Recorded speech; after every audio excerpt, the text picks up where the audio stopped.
নবী কি কখনো আমাদের মতো হতে পারে না? নবী কখনো আমাদের মতো হতে পারে না। নবী বেনজির ও বেমিসাল।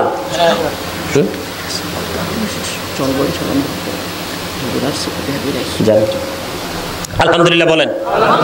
আর একটু মহব্বতে আপনারা খুশি হইতে পারেন না? না, আলহামদুলিল্লাহ, সুবহানাল্লাহ, আল্লাহু আকবার, লা ইলাহা ইল্লাল্লাহ গুলো বেশি বেশি করে বলবেন, বেশি বেশি করে বলবেন। ভিতর থেকে যত নোংরামি আছে, ময়লা ছয়লা আছে, সব দূর হয়ে যাবে। আর এই জায়গাটা কি হয়ে যাবে? একেবারে পরিষ্কার হয়ে যাবে। ওই যেটা আরো আগে বলেছি, remember me then I will remember you. জোরে জোরে সুবহানাল্লাহ। আর একটু জোরে বলেন না সুবহানাল্লাহ। আর জোরে। আল্লাহ রাব্বুল আলামিন কি বলেছে জানেন? Allah is all in all. Allah কি সব? কথা বলেন না কেন? আল্লাহ কি follow his law and light. কথা বুঝতে পারছেন? আমাদেরকে কি ফলো করতে? ল মানে বুঝেননি? আইন। আইন, ল মানে কি? আইন মানে কি? একটা নিয়ম, একটা নীতি, একটা শৃঙ্খলা, একটা রাস্তা। ঠিক কিনা বলেন? আরো জোরে বলেন। ল এন্ড লাইট। লাইট মানে কি? নূর। নূর কি? আমার নবীও নূর, আল্লাহর অমীয় বাণী কোরআনও নূর। এই জন্য আল্লাহ রাব্বুল আলামিন বলেছেন কি? Allah is all in all, follow his law and light for eternal success. তাহলে আমাদের চিরস্থায়ী সফলতা সম্ভব। আমরা চিরস্থায়ী সফলতা অর্জন করতে এই মিয়া মনে রাখতে হবে, of all the great religious personalities of all prophet, Muhammad sallallahu alaihi wasallam was the most successful. জোরে জোরে বলেন সুবহানাল্লাহ। আরে আর জোরে সুবহানাল্লাহ। আমেরিকার গবেষক মাইকেল এইচ হার্ট তিনি বলেছেন, the 100 A ranking of the most influential person in the history. জোরে জোরে বলেন সুবহানাল্লাহ। 100 জন প্রভাবশালীর তালিকায় একদম সবচেয়ে বেশি প্রভাবশালী হিসাবে আমার নবীকে আখ্যা দিয়েছেন। জোরে জোরে বলেন না সুবহানাল্লাহ। এই মিয়া, এই পৃথিবী থেকে চাঁদরা 1,40,000 মাইল দূরে। কত মাইল? 1,40,000 মাইল দূরে। সূর্যটা 9,13,00,000 মাইল দূরে। এই চাঁদ মাত্র 1,40,000 মাইল দূরে। পৃথিবীতে আপনার এই পৃথিবী থেকে 1,40,000 মাইল দূরে চাঁদ। 1969 সনে নীল আর মস্ট্রং $50 লক্ষ কোটি ব্যয় করে দুই বন্ধুকে নিয়ে চাঁদের দেশে গেলেন, বিন্দু পরিমাণ বালুকণা নিয়ে ফিরে এসেছেন। আর আপনার আমার নবী এই পৃথিবী থেকে ইশারা করতে দেরি 1,40,000 মাইল দূরে। চারটা দুইটা টুকরা হইতে দেরি হয় নাই। সেই নবীর আগমনে খুশি হয়েছে আমরা। জোরে বলেন সুবহানাল্লাহ। এটা কিন্তু যেমন তেমন নবী, এটা যেমন তেমন নবী। বন্ধুরে আমার, এখন আপনারা, আমি একটু আগে বলেছিলাম যে নবী আগমন করেছে, নবীর বেলাদত হয়েছে। আল্লাহ বলেছেন ওমা আরসালনাকা, আরসালনাকা মানে আল্লাহ পাঠিয়েছেন, সেন্ড করেছেন। কি করেছেন? যদি আল্লাহ নবীর জন্ম সেদিন হতো তাহলে খলাকা শব্দ আসতো। আল্লাহ আসমান জমিন যা কিছু সৃষ্টি করেছেন সবগুলোর বেলায় খলাকা শব্দ ব্যবহার করেছেন। কিন্তু নবীর ক্ষেত্রে আল্লাহ যেখানে বলেছেন, ওই যে বলেছি বন্ধু, ইন্না আরসালনাকা শাহিদাও ওয়া মুবাশশিরাও ওয়া নাযীরাল লিতুমিনু বিল্লাহি ওয়া রাসূলিহি ওয়া তুআযজিরুহু ওয়া তুওয়াক্কিরুহু। এখানে কি ব্যবহার করেছেন? আরসালনাকা। কি কথা বলেন না কেন? ওই যে আমি একটু আগে বলেছি ওমা আরসালনাকা ইল্লা কাফাতাল লিন্নাসি বাশীরা ওয়া নাযীরা। এখানে আল্লাহ কি পাঠিয়েছেন? আরসালনাকা। এখানে কি বলেছেন? কথা বলেন না কেন? আর এগুলো বুঝতে হবে তো। এগুলো কি আল্লাহ আবার বলেছেন ওমা আরসালনাকা ইল্লা রাহমাতাল লিল আলামিন। এখানেও আল্লাহ রাব্বুল আলামিন আরসালনাকা ব্যবহার করেছেন। ঠিক কিনা বলেন? বন্ধুরে আমার, আল্লাহ রাব্বুল আলামিন যেখানে নবী সম্পর্কে বলেছেন আরসালনাকা বলেছেন, পাঠিয়েছেন, নবীকে কি করেছেন?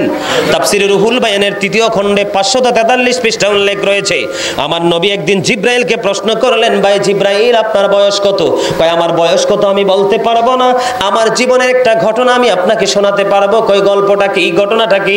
কয় আমার জীবনে 4র্থ আসমান মতান্তরে 7ম আসমানের উপর একটা তারা ওঠা অবস্থায় দেখেছি 70,000 বছর। আমার যখন ডুবে যাইত ডুবন্ত অবস্থায় দেখেছি 70,000 বছর। আমি এটা আমার জীবনে 72,000 বার দেখেছি। তখন আমার নবী বলেছেন, রে জিবরাইল, আল্লাহর ইজ্জতের কসম করে বলছি রে, ওই তারাটাই ছিলাম আমি নবী। তারা মনে মনে করে কি জানেন, বোকার স্বর্গে বসবাস করে, মূর্খের জাতি, মূর্খের জাত। এরা মনে করে যে নবী যেদিন মা আমেনার ওদর থেকে পৃথিবীতে এসেছে এটা তো আল্লাহ পাঠাইছে। কি করেছে?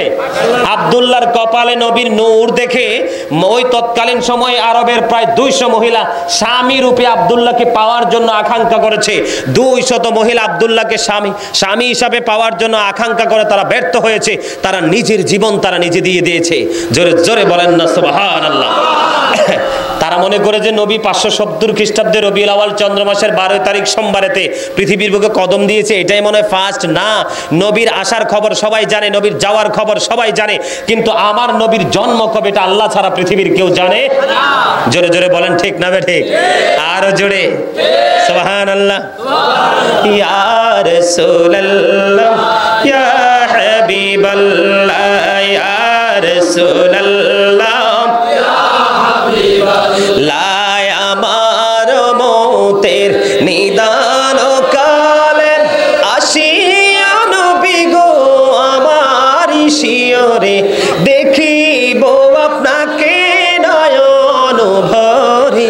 ইয়া রাসূলুল্লাহ ইয়া হাবিবাল্লাহ ইয়া রাসূলুল্লাহ ইয়া হাবিবাল্লাহ মন করে না কি রাশিয়া সওয়াল করবে বসাইয়া নিবেন পর্দা দয়াল নবী উঠাইয়া সালাম জানাবো কদম সুইয়া। ইয়া রাসূলুল্লাহ ইয়া হাবিবাল্লাহ ইয়া রাসূলুল্লাহ ইয়া হাবিবাল্লাহ ইয়া রাসূলুল্লাহ الصلاة والسلام عليك يا رسول الله। আলহামদুলিল্লাহ বলেন। আমরা নবীর আগমনে খুশি না বেজার? এদিকে তাকান। আমি গতকালকেই তো না জানি তার আগের দিন আমাদের কুমিল্লা টাউন হল শহর থেকে বের হওয়ার সময় হঠাৎ করে দেখলাম বড় ব্যানারে লেখা আছে,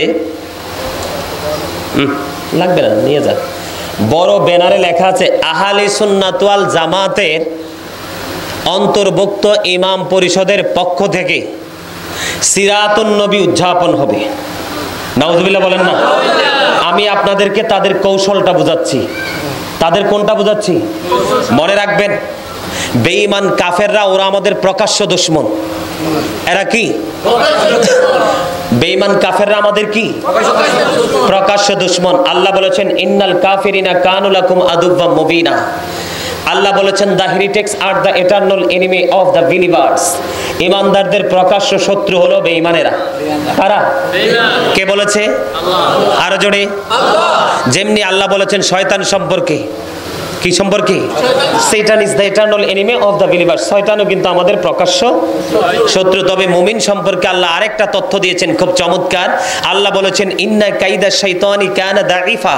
আল্লাহ বলেছেন শয়তান ডিসিপশন ইজ ভেরি উইক। শয়তানের ধোঁকা মুমিনের জন্য একেবারে দুর্বল।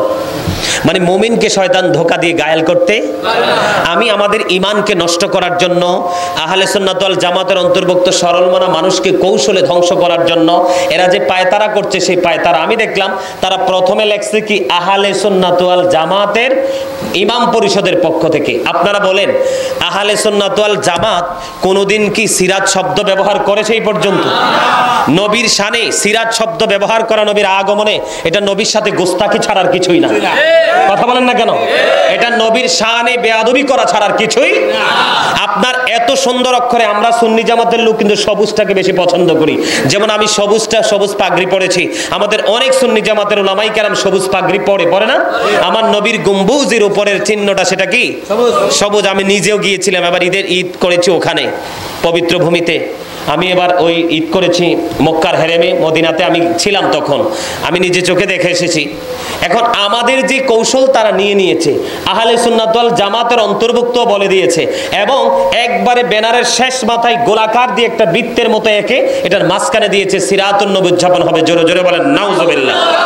আপনারা বলেন, আমি আপনাদেরকে বোঝানোর জন্য বলছি, আমাদের বাংলাদেশে জাতির পিতা কাকে বলা হয়? বঙ্গবন্ধু শেখ মুজিবুর রহমানকে বলা হয়। এটা আওয়ামী লীগের পক্ষ থেকে বলে, বিএনপি মানলে মানুক না মানলে নাই। আমার কথাটা আপনারা বুঝবেন। বিএনপির পক্ষ থেকে কাকে বলা হয়?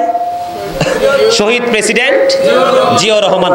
এমন এখানে ধরেন আওয়ামী লীগ আছেন, বিএনপি আছেন, জাতীয় পার্টি আছেন। জাতীয় পার্টি কাকে বলা হয়? হোসেন মোহাম্মদ এরশাদ। এখন ধরেন এখন বর্তমানে আমাদের আওয়ামী লীগ সরকার ক্ষমতায়, বাংলাদেশের রাষ্ট্রনায়ক, ঠিক কিনা বলেন? এই বঙ্গবন্ধু শেখ মুজিবুর রহমানের জন্মদিনে আপনি কি বাংলাদেশের কোনো জায়গায় কোনো কর্মসূচি গ্রহণযোগ্য? কথা বলেন না কেন? ইনি রাষ্ট্রনায়ক না? আপনি যদি এই দিনটাকে আপনি পালন করবেন না, আপনার ব্যক্তিগত ব্যাপার, কিন্তু ওপেনলি বিরোধিতা করা মানে কি? দেশদ্রোহী আচরণ না? কথা বলেন না কেন? রাষ্ট্রদ্রোহী আচরণ। ধরেন বিএনপি, আওয়ামী লীগ বাদ দিলাম, বিএনপি আছে। এখন শহীদ প্রেসিডেন্ট জিয়াউর রহমানের জন্মদিন, এই জন্মদিন উদযাপন আজকে হবে। আজকে কি বাংলাদেশের আনাচে কানাচে অন্য কোনো কর্মসূচি এলাও? কথা বলেন। সব স্কুল মাদ্রাসা সব কিছু বন্ধ থাকবে না? বিএনপি বাদ দিলাম, জাতীয় পার্টি বলেন এরশাদের জন্মদিন আজকে, আজকে কি অন্য কোনো কর্মসূচি চলবে? এরা কত বড় মুনাফিক! এদিকে তাকান, হাদিস শরীফের মধ্যে এসেছে, আলী রাদিয়াল্লাহু তাআলা আনহু থেকে হাদিস বর্ণিত, নবী বলেছেন মুনাফিকরা নবীকে ভালোবাসবে না, ঈমানদাররা নবীকে ভালোবাসবে। আরো জোরে বলেন সুবহানাল্লাহ। ঈদে মিলাদুন নবীর এগেইনস্টে যারা কথা বলে, তারা ঈদে মিলাদুন নবীর এগেইনস্টে বলল না, নবীর বিরুদ্ধে কথা বলল, এরা মুনাফিক। আমরা নবীকে দাঁড়িয়ে সালাম দেই, আল্লাহ বলেছেন অতআযিরুহু অতআক্কিরুহু, আল্লাহ বলেছেন সাল্লিমু তাসলিমা, আল্লাহ রাব্বুল আলামিন বলেছেন ফালিয়াফরাহু, আল্লাহ বলেছেন হুয়া খায়রুম মিম্মা ইয়াজমাউন। আমাদের এই মিলাদ, নবীর আগমন, নবীর বিরাদতে আমরা মহা খুশি। ঈদ মিলাদুন নবী উদযাপন করে সর্বশেষে নবীকে দাঁড়িয়ে আমরা একটু সালাতু সালাম দিয়ে আমরা আমাদের প্রত্যেকের গন্তব্যে যাব। এই কিয়ামের বিরুদ্ধে যারা কথা বলে এরা মুনাফিক। এরা কি? আরো জোরে বলেন। মনে রাখতে হবে, believers love the profit, hypocrites don't love the prophet. ঈমানদাররা নবীকে ভালোবাসবে, মুনাফিকরা নবীকে ভালো। আমার কাছে সবচেয়ে বড়, যেই নবী না আসলে পৃথিবী হতো না। আল্লাহ রাব্বুল আলামিন যে আমাদের স্রষ্টা, সেই পরিচয় আমরা জানতে পারতাম না, সেই খবর আমরা জানতে পারতাম না। আল্লাহর আলম, সাত আসমান সাত জমিন, কোনো কিছু হতো না। 18,000 মাখলুকাত কিসের? কথা বলেন না কেন? আমার দিকে তাকাই রয়েছেন কেন? কথা বলতে হবে তো। এই ছোট্ট একটা দেশ বাংলাদেশ, স্মল কান্ট্রি, ছোট্ট দেশ। এই দেশটা কি?